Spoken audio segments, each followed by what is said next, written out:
nos vamos con Jesús Almejo, el profe de RI, quien ya está aquí. ¿Qué tal, doctor?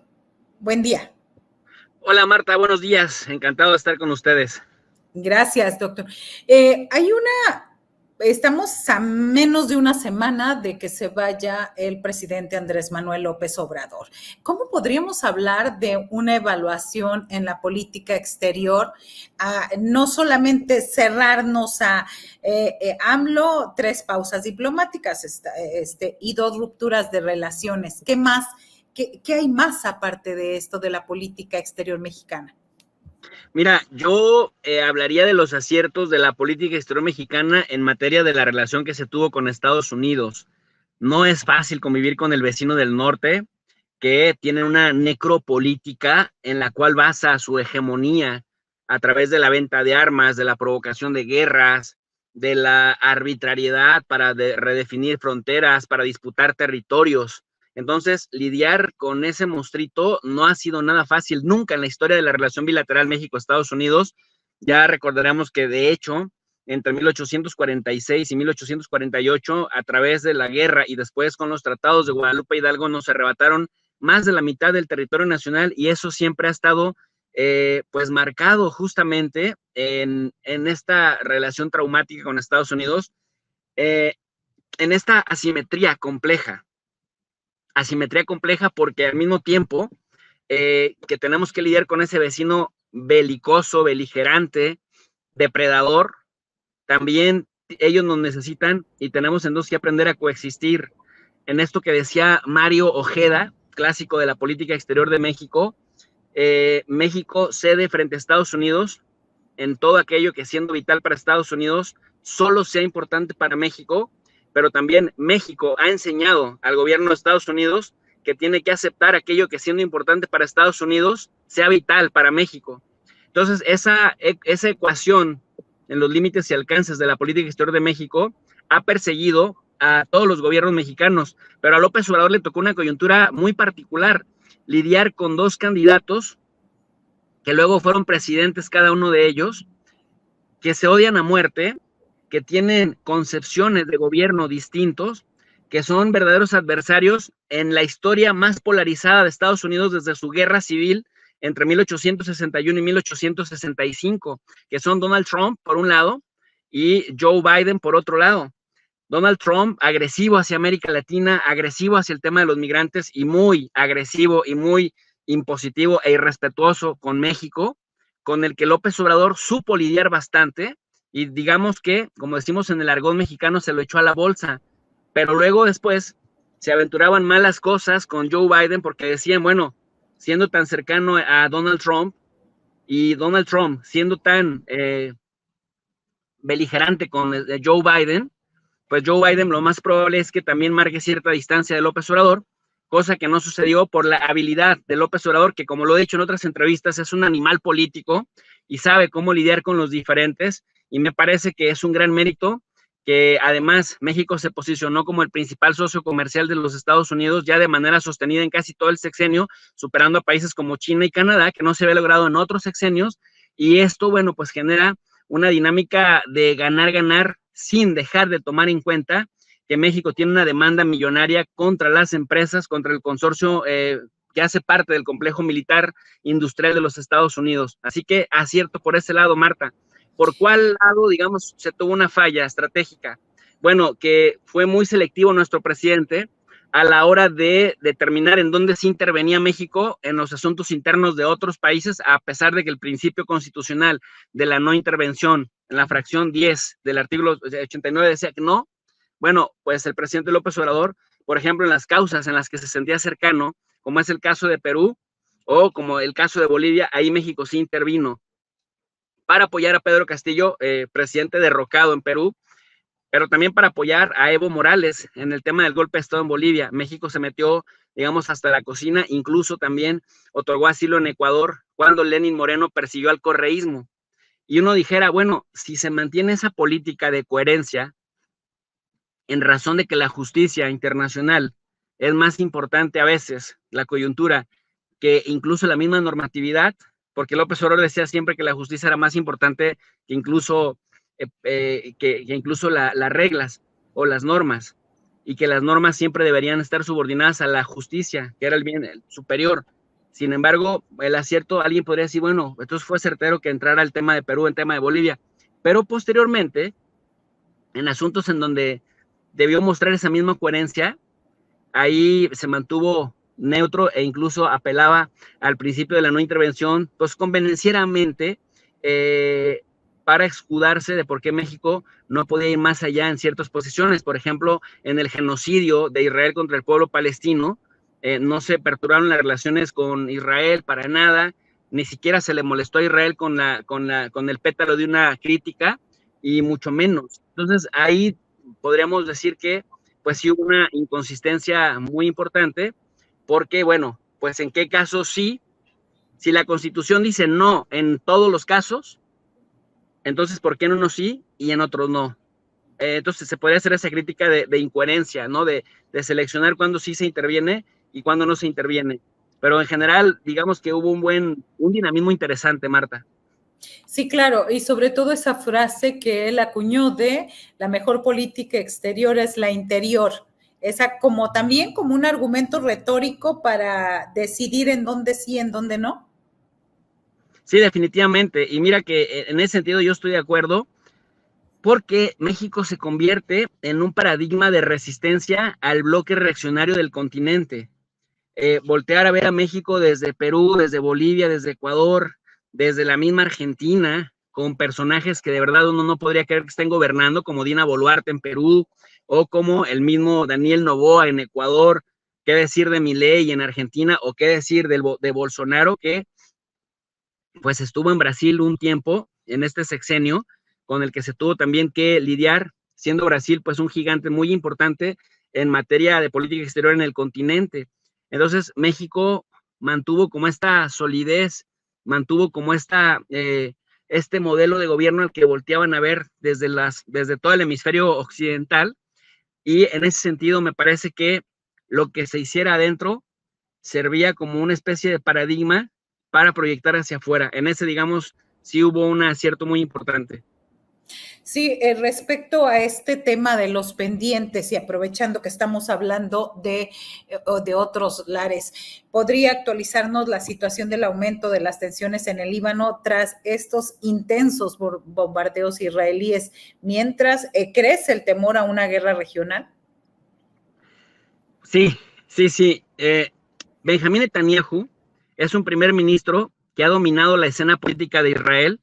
en las últimas 3 décadas. Por primera vez, él ascendió al poder como primer ministro en 1997. No duró mucho, gobernó nada más 1 año y medio, pero siguió en la cúpula de su partido, el partido Likud, que es el partido ultraconservador de Israel, o ya no se sabe, porque ahora es el moderado. Imagínense. Entonces, Netanyahu ha estado yendo y viniendo a la primera magistratura, pero entre el año 2009 y el año 2023, Netanyahu fue primer ministro de Israel de manera consecutiva.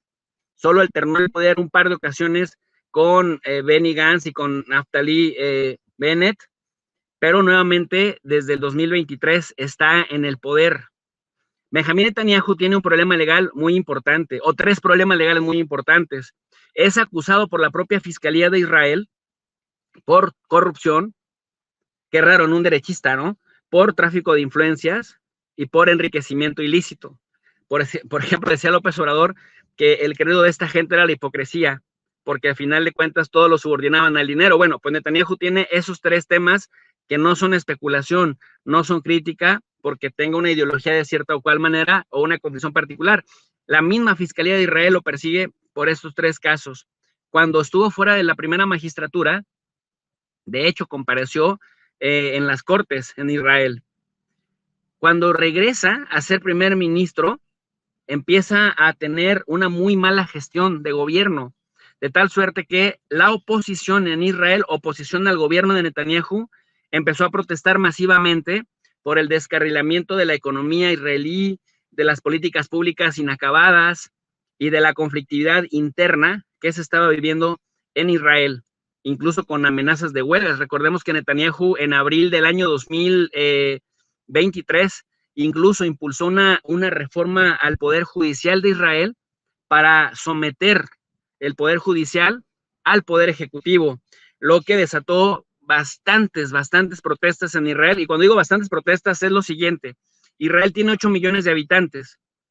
de los cuales 1.7 millones son árabes israelíes. Esto sin tomar en cuenta a los palestinos de la Franja de Gaza, de Cisjordania y de Jerusalén Este, que son tratados como ciudadanos de segunda y de tercera. No, me refiero a los que tienen la nacionalidad israelí, a los que pueden votar. Entonces son como 6.7 millones de israelíes, de los cuales hasta 500,000 se manifestaban cada semana para protestar en contra de ese impulso de Netanyahu de concentrar todo el poder, incluso subordinando al Poder Judicial, con lo cual desde el Poder Ejecutivo se podría rechazar aquellas cosas que no le convinieran que emanaran del Poder Judicial. De hecho, estuvo peleado con su ministro de Defensa, con Yoav Gallant, lo despidió por las amenazas de huelga, lo volvió a incorporar al gobierno, y entonces ha tenido una situación muy complicada Netanyahu para gobernar. Y entonces Marta aplica una tesis orwelliana de el enemigo común externo, real o imaginario, cohesiona al interior.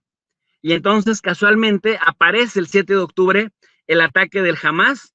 del que se supone que el servicio de inteligencia más obeso del mundo, como es el Mossad, o el servicio interno, que es también, tiene un ojo muy agudo, que es el Shin Bet, no se percataron que jamás en un territorio que Israel controla y que supervisa milimétricamente, de 365 kilómetros cuadrados, a pesar de que Israel controla los mares, controla el espacio aéreo, controla los puntos fronterizos, no se percataron de que se venía el golpe del 7 de octubre. Le cayó de maravillas a Netanyahu, porque entonces pudo cumplir 2 sueños que ya traía entre manos. Uno, desviar la atención de la presión interna tan fuerte que tenía para que renunciara a la primera magistratura y enfrentara a la justicia israelí.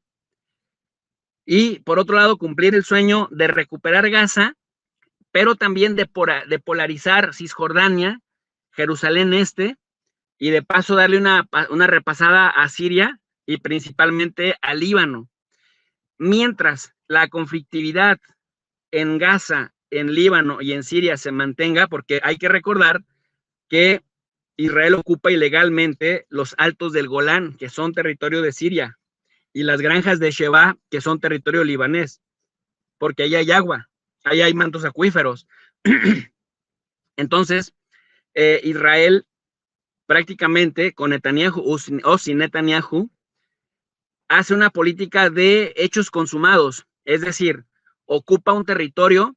luego construye colonias, construye asentamientos ilegales, y esto lo dicen Naciones Unidas, tanto resoluciones del Consejo de Seguridad como opiniones consultivas de la Corte Internacional de Justicia, de que construye ilegalmente en territorios que anexa también ilegalmente, lo cual genera conflictividad y la vuelve perenne. Llega Netanyahu y Netanyahu va al siguiente paso: agredir a Gaza con todas sus fuerzas, es decir, en Gaza las películas de la Segunda Guerra Mundial y la infraestructura destrozada de la Segunda Guerra Mundial queda pequeña en comparación de la monstruosidad que se ve en la Franja de Gaza. Y ahora, con el Líbano, prácticamente el Hezbollah fue sorprendido porque habían estado manteniendo una guerra de baja intensidad, un bombardeo por aquí, un bombardeo por allá, las partes lo aceptaban, pero como ya se están acabando la Franja de Gaza y Netanyahu no se quiere ir del poder, porque además hay que recordar que si tiene problemas contra la justicia o la justicia en contra de Netanyahu, en Israel, también la Corte Penal Internacional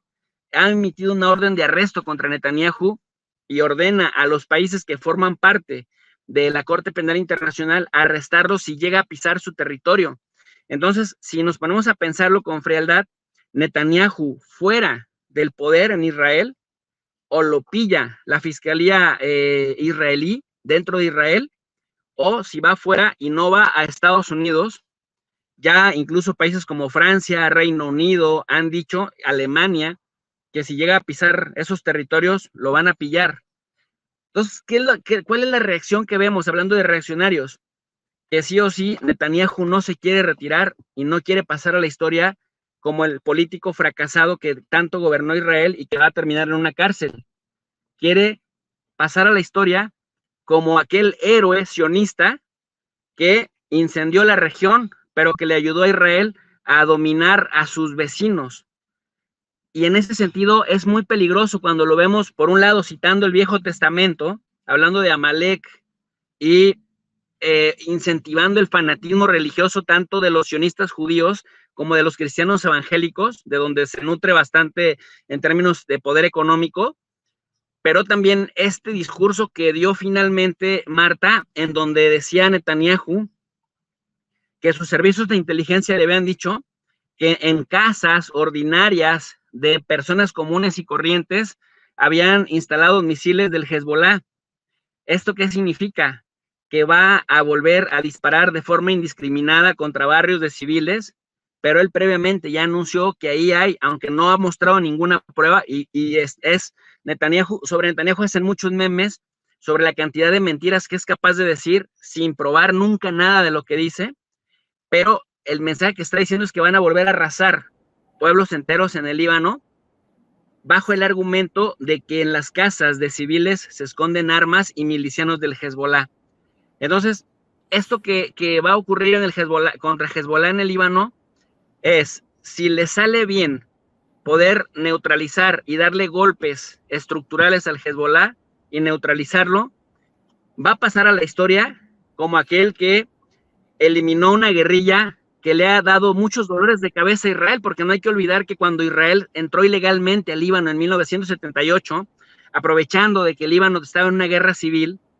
y que Hezbollah se creó en 1983 para combatir a las fuerzas de ocupación israelí que se querían anexar de la línea azul, que es la frontera, hasta el río Litani, como unos 40 kilómetros Líbano adentro. Hezbollah fue la milicia de resistencia que expulsó a Israel en el año 2001. Después Israel le quiso cobrar cuentas en el año 2006 y Hezbollah volvió a derrotarlo militar y políticamente. Entonces ahora hay una especie de ajuste de cuentas y le han hecho bastante daño, es decir, han sorprendido al Hezbollah, Marta, porque ya le asesinaron a buena parte de la cúpula, esa cúpula que tiene experiencia derrotando a Israel, la acaban de eliminar en estos 2 meses últimos, pero además Israel ha eliminado también depósitos de armas y lugares estratégicos de lanzaderas, desde donde Hezbollah atacaba a Israel. Y en tercer lugar, este golpe tan fuerte que le da con los beepers, con las explosiones de walkie-talkies, de paneles solares, de coches bombas, de dispositivos celulares, y que siembra la duda de hasta dónde pueden utilizar esta telefonía para seguirse comunicando sin ser detectados o sin que se conviertan en bombas que les explotan a domicilio. Psicológicamente fue un golpe muy duro, de la que el Hezbollah todavía no se acaba de reponer, pero Israel ha intensificado ya los combates en la Franja de Gaza, y nada más para que nos demos una idea de a qué nos referimos con esta intensidad. En el año 2006, Marta, la guerra duró 33 días. En esos 33 días Israel asesinó a 1,200 personas. Ahora, nada más este 23 de septiembre, en 24 horas Israel asesinó a casi 500 personas, para darnos una idea, pues, en términos de datos duros. ¿Qué seguir? ¿Qué hacer? Bueno, con todo este escenario y con todo este contexto, profe, ¿qué hacer? Y digo, si es muy apapachado en los Estados Unidos, si él lleva este discurso de mentiras para seguir invadiendo, simplemente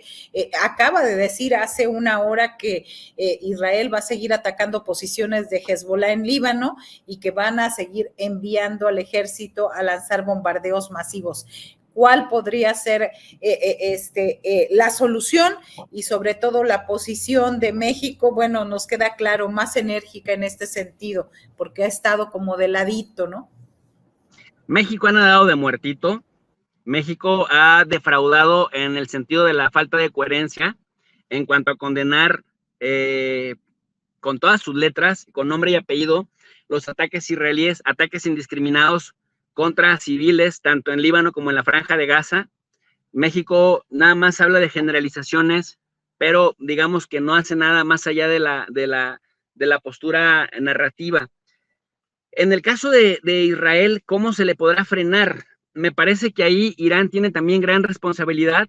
porque Irán ha estado alentando a estos grupos con armas, con financiamiento, y ahora que le toca a Irán ponerle un alto a Israel,